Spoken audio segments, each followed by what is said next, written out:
Hula ho mga ka-angel, magandang araw po. Ito naman po ang iyong lingkod, ang iyong katropa at kalakwatsa, Kuya JJ. So ngayon po, papasyal ko po kayo sa pinakamurang gas station sa Calgary. So ito po ay Costco na nasa bandang southwest ng Calgary, along Stony Trail. Pag galing po kayo ng east, pwede po kayong dumaan sa Anderson, and then just go straight to the west at sundan nyo po yung Buffalo Road.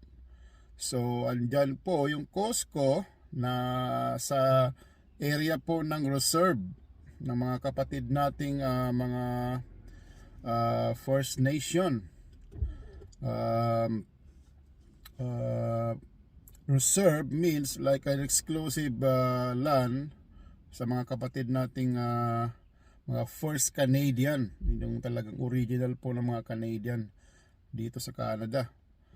So mura po siya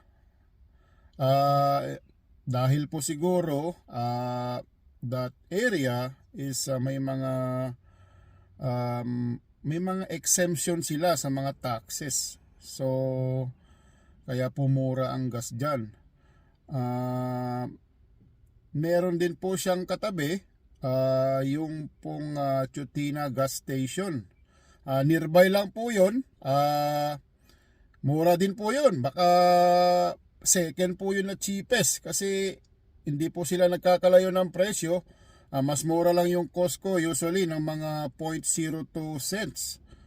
So cheap po rin po siya compare po sa ibang mga gas station.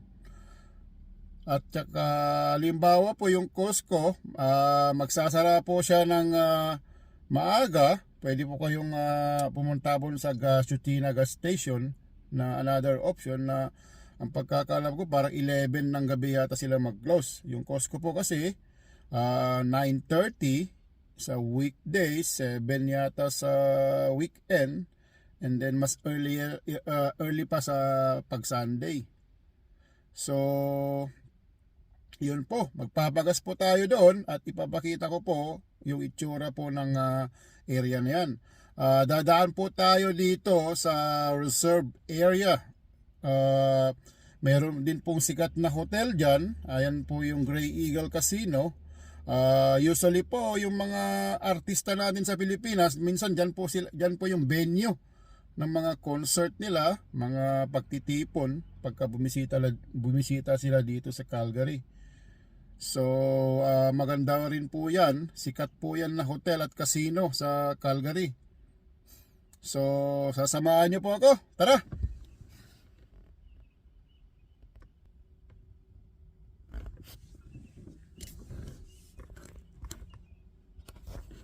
So magdadrive na po tayo at pupunta po tayo sa Costco. Dadaan po tayo sa reserve area.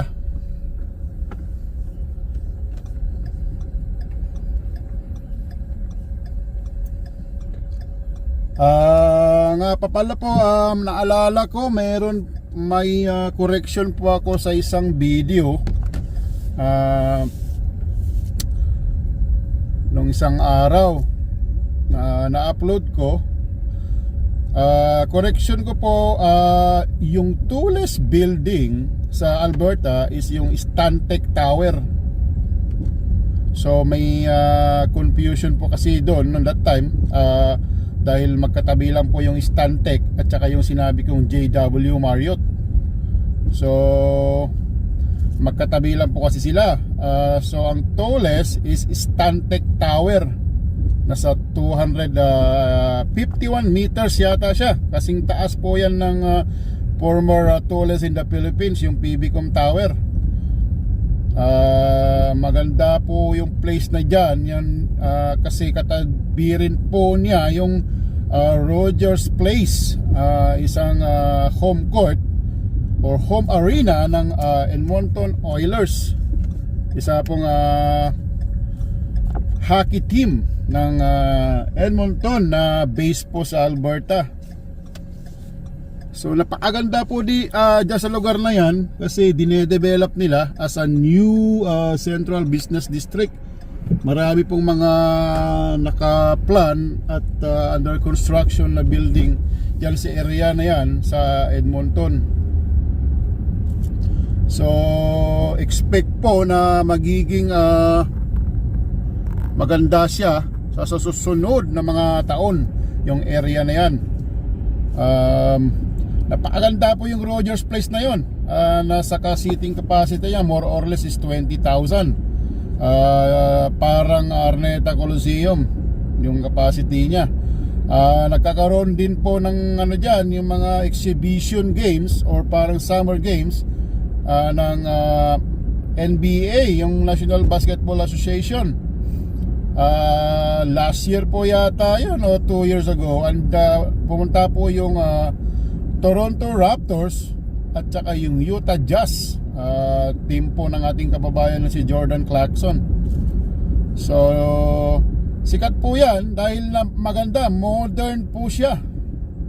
Yung Rogers Place, nakatabi po ng Stantec Tower at saka yung 5-star hotel na JW Marriott. So yun po kinorek ko po, pasensya na po. Minsan kakalimutin na tayo at matanda na rin. So ito po, pag mapapansin nyo po, yan po yung Grey Eagle Casino. Pagkakaalam ko, si Vice Ganda ano po yata dito, pumunta po siya dyan nung pumunta siya ng Calgary. Ayan yung event center, dyan po yung mga konsertan. Yung gitna niya, andyan yung casino. So iikot ko po kayo saglit para makita nyo naman yung Grey Eagle Casino. Napaka-busy po dito ng pagka may mga weekends, marami talaga nagpupunta. Aside from that po kasi may nagka-casino, meron din pong nagko-concert. So ayan po yung event center. Diyan po sila nagko-concert tsaka party. At tsaka dito naman po sa gitna is ayan po yung casino. Ayan.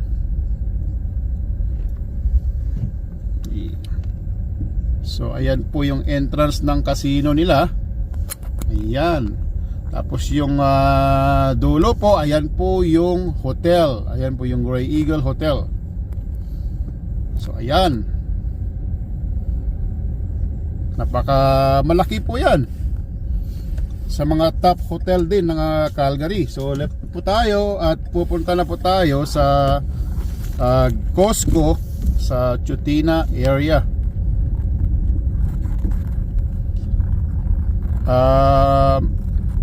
So ulitin ko po ang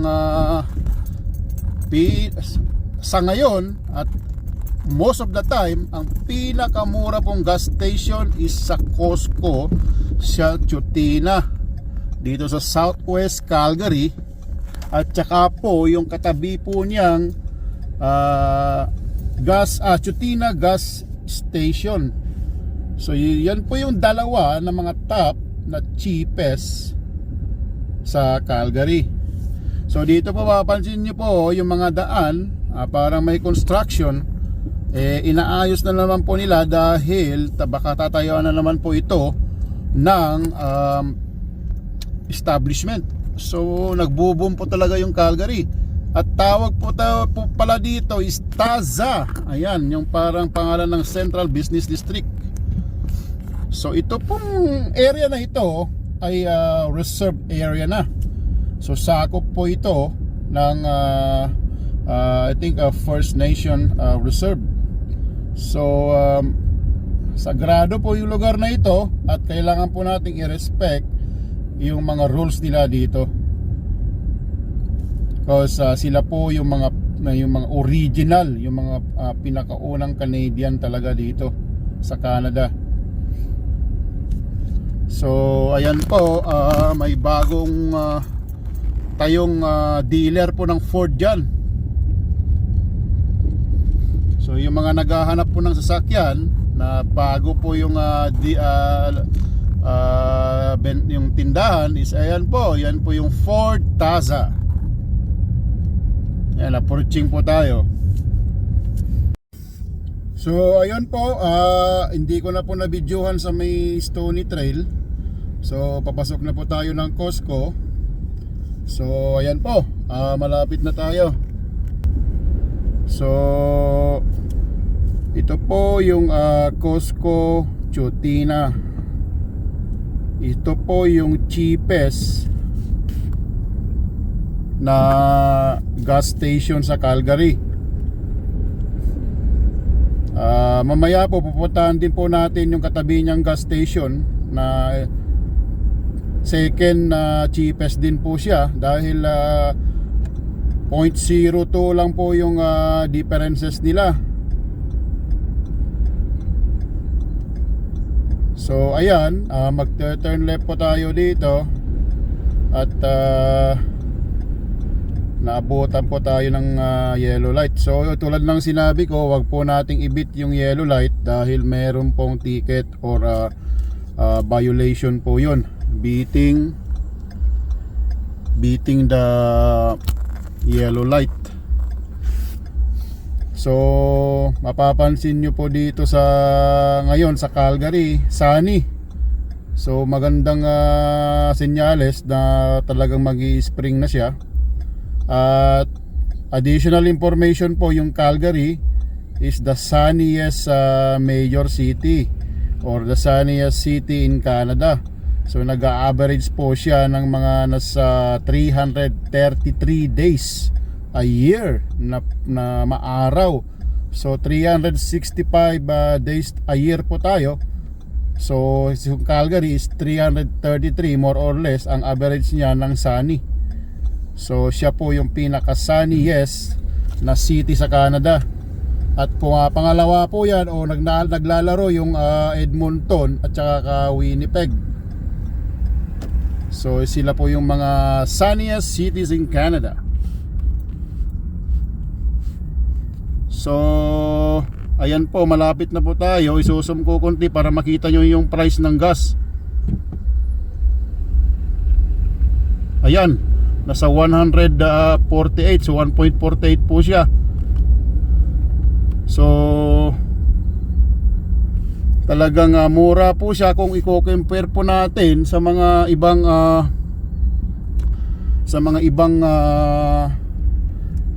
gas station.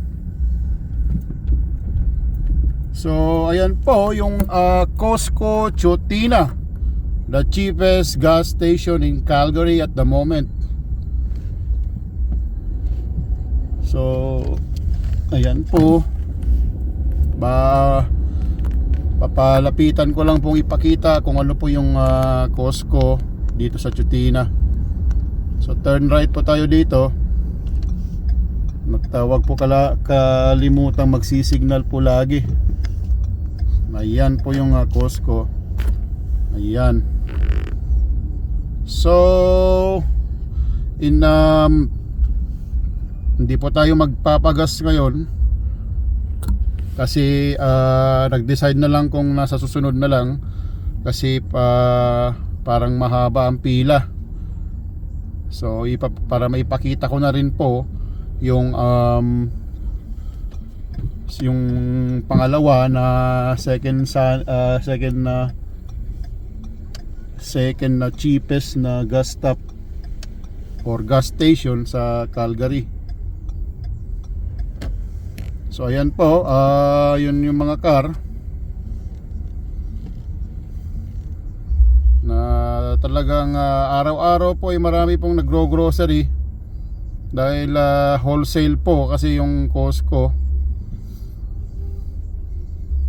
So isang additional information din po, ito po yung Costco dito sa Chutina. Kung hindi po ako nagkakamali ay first Costco na itinayo sa isang reserve area.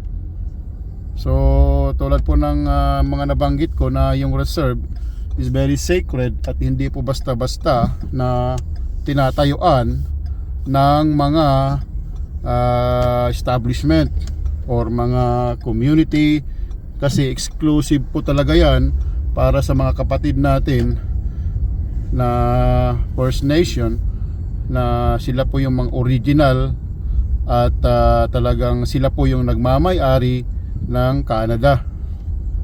So diretso po tayo at ipapakita ko po saglit din yung mga establishment ng Taza District. So ito po yung tawag nila sa commercial area ng Chutina. So it's a part of reserve still. Ito po dahil malawak po nga po yung sakop ng reserve area. Ang land area po yata ng reserve, Chutina Reserve ay nasa almost 300 square kilometer. So mga kumbaga parang almost half ng land area po ng Calgary.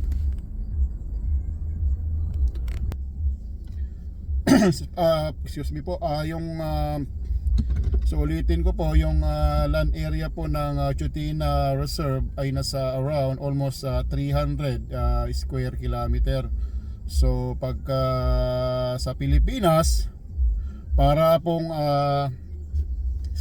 size or tatlong beses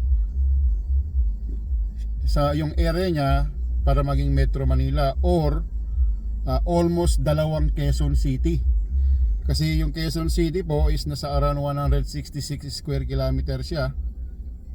So ganun po kalaki yung reserve dito. At may mga sarili silang administration or parang city hall, may sarili silang police, at may sarili silang mga other government offices. So ayan po, bababa po ako saglit para ipakita ko yung itsura naman po ng mga establishment dito sa Taza. So samahan nyo po ako. So ayan po, mayroon pong pet hospital kung isa mga alaga po natin na hayop. So doon po banda, mayroon pong tindahan ng mga mattress, yung mga beddings. Tapos mayroon pong tindahan ng chicken. Andyan po yung Tim Hortons. Andun po yung Costco. So andyan po yung KFC. So andyan po yung Barburito. Andyan po yung Subway. So andyan po yung mga tindahan po ng cellphone. May bangko po doon na BMO. Meron din pong TD Bank at Dollarama. So yung Dollarama po, ayan po yung pambansang murang bilihan ng mga gamit natin sa bahay. So lalapit po tayo at mag-drive sa ibang place naman. So ayan po, magdadrive pa po tayong papalapit sa mga ibang establishment. So doon po sa dulo, yan po yung car wash. So mga pagka maglinis ka po ng car. So meron din pong Gold Gym. Yan po yung pagka yung mga gustong magpa-slim, mga exercisean. Meron din pong mga children's dental. Tapos dito po sa left, meron din pong mga restaurant or mga fast food din. So dyan po, dyan is at Vietnam restaurant. Doon po sa katabi niya is sa Thailand. So ito po din po yung sikat na pizza, yung Papa John's at saka yung DQ. Meron po yata din sa Pilipinas tong DQ hindi ako nagkakamali. So marami pong establishment ng naitinayo. Yung iba nagbukas na at yung iba construction. So maganda po dito dahil kung mahilig ka po sa nature, patok po dito, pasok na pasok ka po dito dahil side po siya ng Calgary at malapit na po sa hill o may magandang view at malapit po sa bump. Makakapag-save ka po ng time mo at kilometer o distance kung nakatitira ka po dito dahil malapit ka na po talaga kung papunta ka po ng bump sa Lake Louise, sa Vancouver, BC area. At tulad ng mga sinasabi ko sa ibang video na may katabi siyang new community, yung Vermilion at saka yung Alpine Park. So ipapaka ayan. So meron pong Fur and Simple. So parang kainan po siya, breakfast and lunch nakalagay. So marami po talaga, maganda po talaga dito. So pupuntahan po natin yung isang masasabi kong so mga ka-angel, pupuntahan po natin yung sinasabi kong second cheapest na gas station dito rin po sa Chutina area. So tara po. So magdadrive po tayo at mga siguro wala pang nasa siguro yung distance niya is nasa 100-200 meters away kung di ako nagkakamali. Malapit lang po talaga siya. So turn right po tayo dito. Dito po tayo ngayon sa Taza District, isang commercial area ng Chutina. So ilalapit ko po konti para makita nyo po dito. So ayan. So yan po yung parang blue na yan. Yung yan po ay isang car wash. Medyo high tech siya dahil pupunta ka lang po doon, kumpleto po na po yung gamit. So ayan po, kung gusto nyo magpa-car wash, maganda po siya. So turn right po tayo dito, yield sign, make it clear. So go. So ayan po,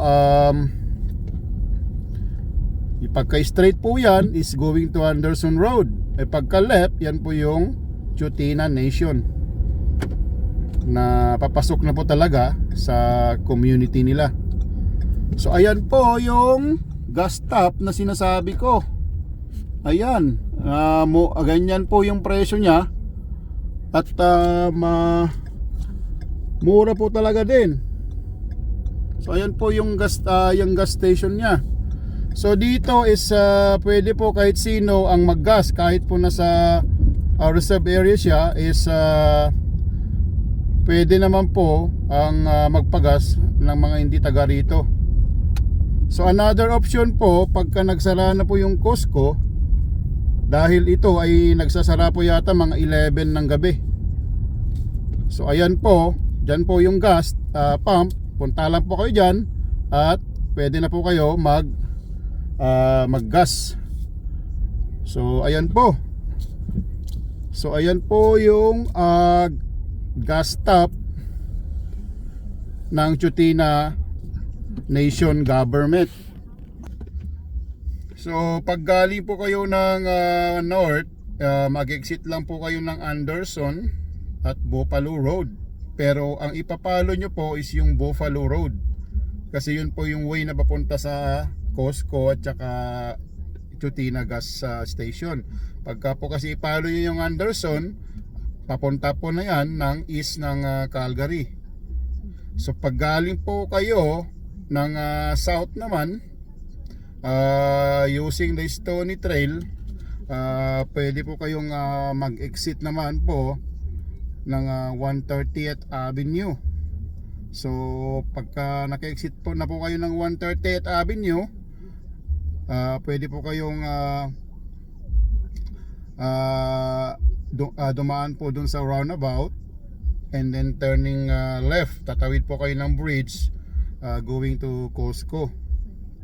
So mga ka-angel, ayan po yung aking na-share ngayon, at sana po nagkaroon po kayo ng idea kung saan po murang magpagas sa Calgary. Kung malapit pa kayo ng Southwest, i-google lang po ninyo yan, Costco Chutina or Chutina gas stop, dahil maka-search naman po yan sa Google na ngayon.